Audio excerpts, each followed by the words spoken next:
Oh, good day to you. Yeah, I'm reading a newspaper. It's actually a story on a WESS radio student who I used to advise. This is in the Pocono Record. Pocono Record? Yeah, it's a newspaper. And like a lot of newspapers today, the Pocono Record is suffering because newspapers are in a vast state of transformation right now. They're trying to figure it out. They're trying to figure out how to survive in the internet age. As the medium ages itself and is about as far away from being electronic as you can get, which is how most people are getting their news today. And yet newspapers have a strong presence on the web as well. So there is a pathway forward for them. And as we take this subject on in our chapter today, newspapers, we are going to start to discover that all mass media have to adapt when new media come out.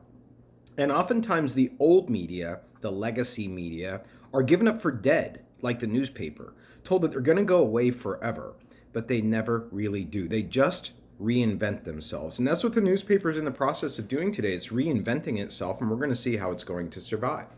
So let's talk about the newspaper. Let's head into today's class, talk about it as an invention, and then see how it changed society. And we're going to start off with the first modern printing press. The first modern printing press was in Amsterdam, in Europe, Amsterdam in the Netherlands, Amsterdam in Holland. I was there this summer actually for a few days.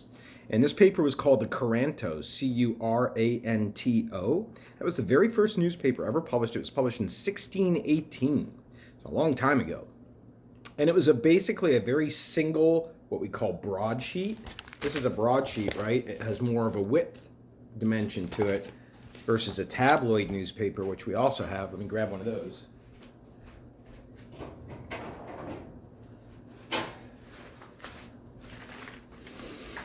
Yeah, the tabloid has a different shape to it. It's more of a profile, better for people, just like magazines because of that portrait aspect ratio, as we call it. At any rate, the Curanto was a broadsheet, and it was not what we consider newspapers today to be. This was a newspaper that had a lot of very dry information to it. It contained information about shipping of goods across the Atlantic, for example. So newspapers were very, very different.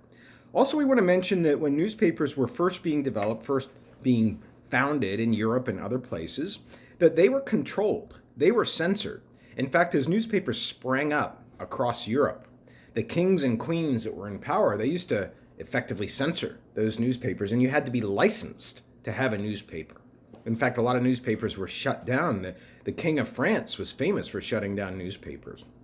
And here in the United States, a publisher by the name of James Franklin, who's Ben's brother, James Franklin, he was publishing the New England Courant, Courant, in 1721, and he was thrown in jail. He was thrown in jail for irritating the authorities in New England, for criticizing them. And guess who took over the newspaper? His brother Ben, at the age of 16. And then Ben Franklin purchased the Pennsylvania Gazette. We've talked about the Pennsylvania Gazette before. The Pennsylvania Gazette in Pennsylvania turned into the most influential newspaper in all of the colonies. And Ben Franklin was the first to publish a cartoon, which we can now trace all the way up to Marvel Films, a cartoon, and also the weather report. Those were some of the first things as newspapers started to diversify with their content. All right, now we're going to go on to what is known as the penny press. So we've been sort of hinting at the Industrial Revolution in this class and how it had an impact on mass media, and this is another area where the Industrial Revolution revolutionized mass media in and of itself, because we talked about before how expensive it was to produce a book and then later a newspaper because of it's all being handwritten prior to industrialization. But after industrialization, we have these big machines making newspapers and components for radio receivers and television sets. We have big factory machines making that. So because of industrialization, we are able to bring the cost of producing a newspaper way down, all the way down to a penny. And that means that the average person can afford it. And so because we have the cost coming down and more people becoming literate and more people reading than just the elite people who read before, because of that, we have big changes in newspapers. So let's talk about those changes with the penny press. So in the colonies, the original newspapers were not like they are today. the expensive newspapers, right, where you had to have an education, had to be able to read. There was a lot of shipping news in them. There were political essays. The people who read newspapers, they were elite. And also newspapers were not objective. They were biased. They would be biased against the king or in favor of the king. They would be biased against taxation or in favor of taxation. They would be biased against going to war against a country or in favor of going to war. Newspapers were very, very biased. And in fact, a lot of times political parties, Democrats, Republicans, Whigs, that was a party we had in the United States, they would actually buy the right to editorialize in newspapers. So newspapers were very, very different in the American colonies. But then along comes the mass production of newspapers. The price comes down, more people can buy them, and newspapers fundamentally are changed because of that equation. For a start, the masses of people now are not so interested in politics. So what happens is the news starts to change from very serious things to things that everybody can read and be interested in, like crime. Like, who's not interested in crime? Nobody wants it. Everybody likes to read about it. So this is one of the ways that newspapers have started to fundamentally be transformed content-wise because of the Industrial Revolution. And also because of the Industrial Revolution, advertisers now, they want to get to this national consumer culture that's rising up, people buying things, people having more money, and looking for places to find out what products are available. Well, newspapers are carrying advertisements, and because of the penny press, that's another reason that advertising explodes into newspapers, because newspapers are getting revenue from advertisers, and they don't need that penny that people are paying. So advertising becomes very important in newspapers. And one of the leading newspapers in the penny press era was a newspaper locally here, sort of from New York. It's called the New York Sun. And Benjamin Day was the publisher, D-A-Y. And he was the first person to take a tabloid-type newspaper and give it a motto. And his newspaper, called The Sun, the motto was, "It shines for you." And all across the world, there are sun newspapers because of that imagery that newspapers want to be concocted when you think of a newspaper shining sunlight on the world. Other newspapers followed his lead because in his newspaper, not only did he have that motto, but he emphasized in his newspaper facts over opinions, because the audience and advertisers, they don't want to be offended by political opinion anymore. They don't want to read an opinion that's not theirs and the newspaper doesn't want them saying, "I'm not reading this newspaper anymore." So the idea becomes to offend the least amount of people as possible because of all the advertising dollars that are in there. So we have a lot of newspapers that are following Benjamin Day's lead. We have the Critic, the Herald, the Star, all for 1 penny. All right, and then we have 2 publishers that start an all-out war for readers. So let's talk about these 2 people. It still stands as one of the great contests in American history. So the first person that we're going to talk to is a person by the name of Joe Pulitzer. Joe Pulitzer. And if that name rings a bell for you, I'm glad, because there is the Pulitzer Prize in journalism written for the award-winning story on politics, religion, whatever the Pulitzer is being given for. There's a number of categories. So Joe Pulitzer, he was an Austrian, came from Austria, and he came to the U.S. to fight in the U.S. Civil War. He came as a mercenary. And what he did was his fighting was to become a reporter for a German language newspaper. After he fought in the Civil War, he became a reporter for a German language newspaper, and this gave him some experience in journalism, and he decided to buy a newspaper in St. Louis called the Dispatch. He bought that in 1878. He became very successful. He rose its subscribers from 15,000 people to 250,000 people. So he was very good at what he did with the St. Louis Dispatch. And he decided to try his talents elsewhere.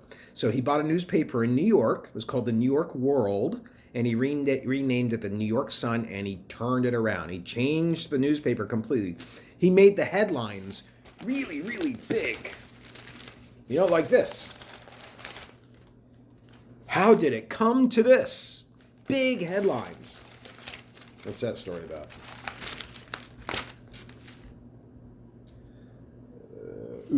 Aussie jihadist son 7 poses with a severed head in Syria and the West can do nothing.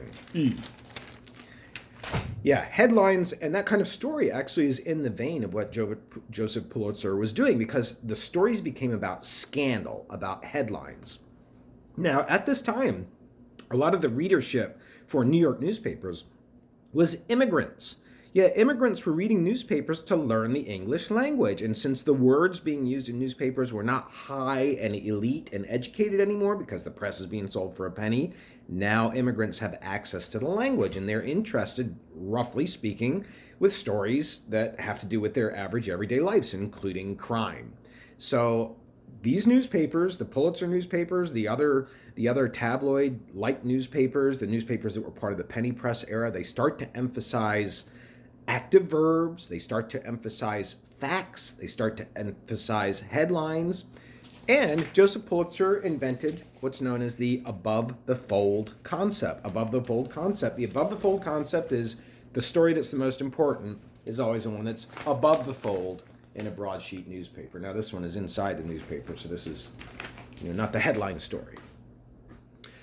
So Joseph Pulitzer also, he hired a very famous stunt journalist. A stunt journalist is somebody who penetrates an organization through other means and then takes some danger and then writes about it. So Joseph Pulitzer hired Nellie Bly, B-L-Y. Nellie Bly, she was a stunt journalist and she got into an insane asylum in New York. Yeah, she pretended to be a patient in need of services.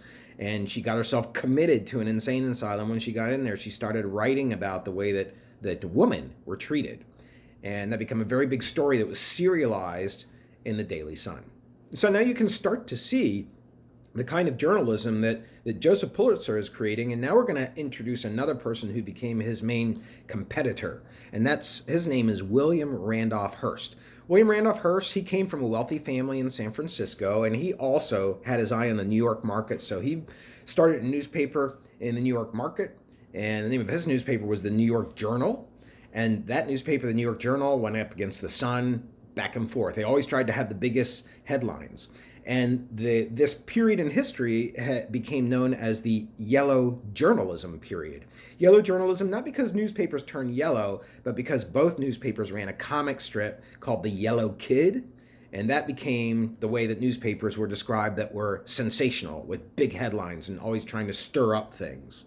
So each of these newspapers tried to outdo each other with headlines. All right, now we're going to take a big deviation in the chapter. We're going to introduce broadcast news. Even though this is a chapter on newspapers, we're going to introduce broadcast news because it's impossible to discuss newspapers without realizing that parallel to their development, radio news and then TV news also got invented. So we have to at least briefly mention it here, even though we're going to have a whole chapter on radio and a whole chapter on TV. So I just want to say that in the beginning of radio, 1920 is when radio was born right here in Pennsylvania. Actually, KDKA is the name of the radio station. It's in Pittsburgh, KDKA. And that radio station started broadcasting the returns from an election in 1920, Warren Harding versus, I think his name was Andrew Cox. And the company Westinghouse had a big building in Pittsburgh, and they put a transmitter on the top, and they just broadcast the returns as they came in. And that was the first time that you had a radio signal going to many people at once. Before, radio was point to point. So radio stations started to form, and they started to report news, which was in competition with newspapers. But here's the thing, is newspapers owned a lot of radio stations. So newspapers actually tried to stop radio stations from delivering news. And they put a ban. Yeah, they put a ban on radio stations from delivering live news, current news that was that the newspapers didn't have a chance to deliver first, so that their readership was not affected by people listening to the radio instead. And they even had this agreement called the Biltmore Agreement with radio stations, which was signed at the Biltmore Hotel, that radio stations will not deliver news. Well, the radio stations said, the hell with this. Even though we're owned by newspapers, we're going to develop our own news departments and do our own news. So that didn't go very well. So radio starts doing news, starts competing with newspapers almost right away. And also television. When it comes along, it starts doing news as well. Television comes along technically in the 1940s, though people don't start really buying and watching TV until the 1950s. And one of the most famous figures in American history, American television history, who's still cited today, even though he's dead, and there still has schools after him around the country, is Walter Cronkite. Walter Cronkite, he became an icon of American life. Like, he was the most trusted person in the United States, trusted even more than the president. Yeah, a news anchor. That's how important TV news became in the average American's life, with this iconic person sitting there every single night that people put the trust of the nation into. That was a long time ago. All right, so now we're going to circle back, since we mentioned that parallel development, and talk about the newspaper business. The newspaper business, and we've already mentioned at the outset of class that newspapers operate today really in a very highly competitive environment. It's very easy for people to get news. I don't need to tell you that. You're grabbing it from Yahoo, you're grabbing it from Twitter, you're grabbing it from Facebook, you're getting news all kinds of places, and not newspapers. And so a lot of newspapers have had to go the way that other media companies have had to go. They've had to consolidate into big companies owning chains of newspapers in order to survive. So one of the big ones is the Gannett Company, Gannett. Gannett Company owns USA Today, for example. USA Today you find being slid under hotel room doors all across the United States. That's one of the ways that they distribute, and also are able to sell advertisers on the idea of is that business travelers are reading their newspapers. So you've got Gannett, that big newspaper. About 80% of all newspapers today are owned by chains, these kinds of chains. And advertising is going way down in newspapers. It started with classified ads, if you even know what those are, refrigerator for sale. Craigslist took that over a long time ago. Let It Go, all the other apps that you can find, that's taken away newspapers' primary revenue stream. And so they're stuck with subscriptions, which a lot of people are not willing to do. And then they're stuck with advertising as their only revenue source. So newspapers are going through a lot of change right now, and they're trying to figure out how to, quote, monetize the content, because people are used to reading stuff for free on the internet. So nobody wants to pay for a newspaper. And that's what they're struggling with, trying to get people to drag their eyeballs across their content and somehow to monetize that process by getting paid by advertisers or getting people to click on things that they buy. Now let's move to national newspapers. Each national newspaper in the United States has a kind of personality to it that makes it different from the others. And I say national newspapers, but really in the United States, we only technically have one national newspaper, and that is USA Today. All the other newspapers in this country are based in a big city, but they happen to have national reach. That's not the way USA Today is for everybody in every state, versus the Wall Street Journal. Let's talk about the first newspaper, the Wall Street Journal. It's the biggest newspaper for business and financial news. I mean, that's what Wall Street is. That's where all the investors are. And it's owned by the News Corporation, same company that owns Fox. Remember those big global media conglomerates? This is one of their properties. And it's got an old-fashioned look. They have little sketches of people. They don't use photographs. They use sketches of people. It's known as a very conservative newspaper, the Wall Street Journal. So it's financial, conservative newspaper. That's how that newspaper has a niche. Then we have USA Today. It was originally designed for TV viewers. It was designed to steal back TV viewers to newspapers, and the newspaper used to be sold in what looked like a box that looked like a TV set. Yeah, today it's changed a lot, but it has that national orientation to it, and it's also very colorful and using a lot of graphics and a lot of photos. So you can say that USA Today is probably the most visual newspaper as opposed to a text newspaper with text and words. USA Today is that way. Then also we have the New York Times. The New York Times is the most prestigious newspaper in the United States. It is known as the paper that other papers look to decide what they're going to report news on for that day. It has a slogan, all the news that's fit to print. That's the New York Times. And it's also known as a liberal newspaper. It's known as a newspaper that offers criticism of Republicans and conservatives. Then there's also the Washington Post, another national newspaper. The Washington Post is owned by Amazon.com. It's a political newspaper. It has a long history of investigative journalism. This newspaper almost single-handedly brought down the presidency of Richard Nixon by exposing the Watergate scandal. And it still does that today, investigative journalism. Then we've got the Los Angeles Times. The Los Angeles Times, the LA Times, it's owned by the Tribune Company, which owns WGN Television in Chicago. And this newspaper has won a lot of Pulitzer Prizes. And one of the things that it's known for is to try to include quotes from women and minorities. They call it mainstreaming. That's giving voice to people who otherwise would have been disenfranchised, who don't have a voice in newspapers. That mainstreaming is something that they practice. Now, aside from the big city newspapers, there are scores of regional newspapers, daily newspapers, and even free newspapers like the Metro, which you'll find on subway systems like in New York City.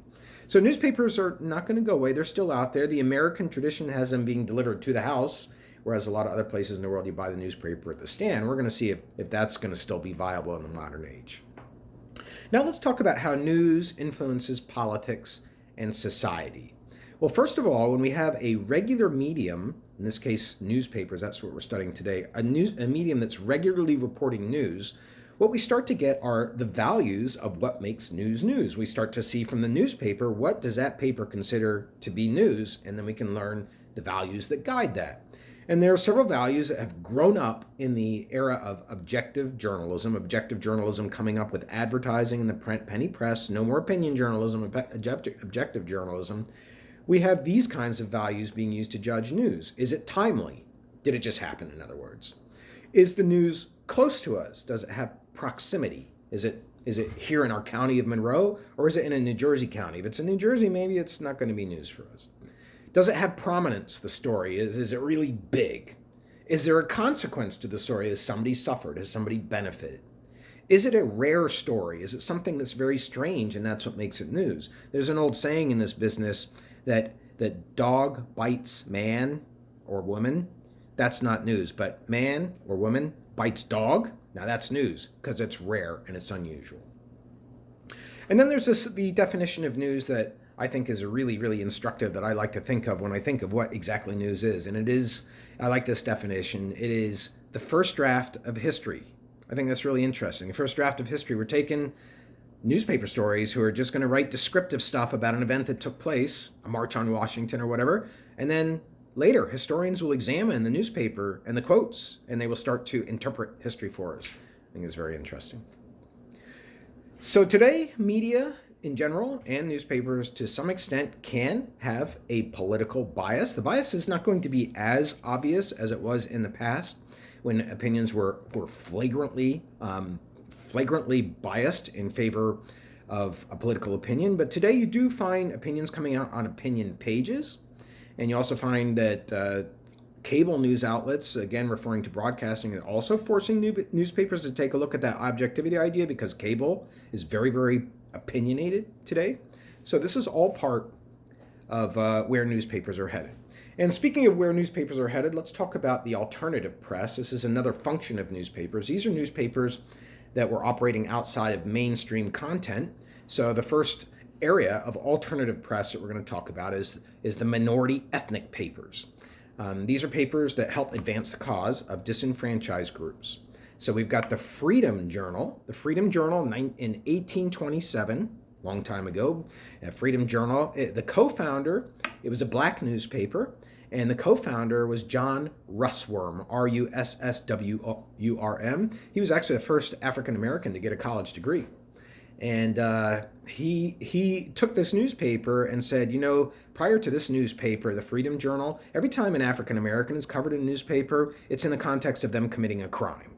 So the Freedom Journal is going to start to report on African-Americans doing things other than committing crimes. Similarly, the North Star newspaper, another African-American oriented newspaper in 1847 in Rochester in upstate New York, that newspaper was all about the emancipation, was freeing African Americans from slavery. And this newspaper was published by the famous Frederick Douglass. Frederick Douglass, with two S's on the last name. You'll find a Frederick Douglass Institute at almost every American university, including here at ESU, we have a Frederick Douglass Institute. And it's very much about continuing the causes of African Americans and equality and social justice. And then we also have another African-American newspaper named the Chicago Defender. This newspaper was a yellow journalism newspaper. It was in Chicago, obviously. 1905, it used red headlines, the Defender. All right, also we have Spanish language newspapers. We have several of those circulating in Miami and Texas and California and New York. And those newspapers are serving the populations of people who are Spanish speakers. Some are Americans, some are immigrants, some are in between that stage. And that's what we've seen happening with newspapers throughout its history. Then we've got the gay press. The gay press started in Washington with the Washington Blade. The Washington Blade was the biggest gay newspaper, started in 1969.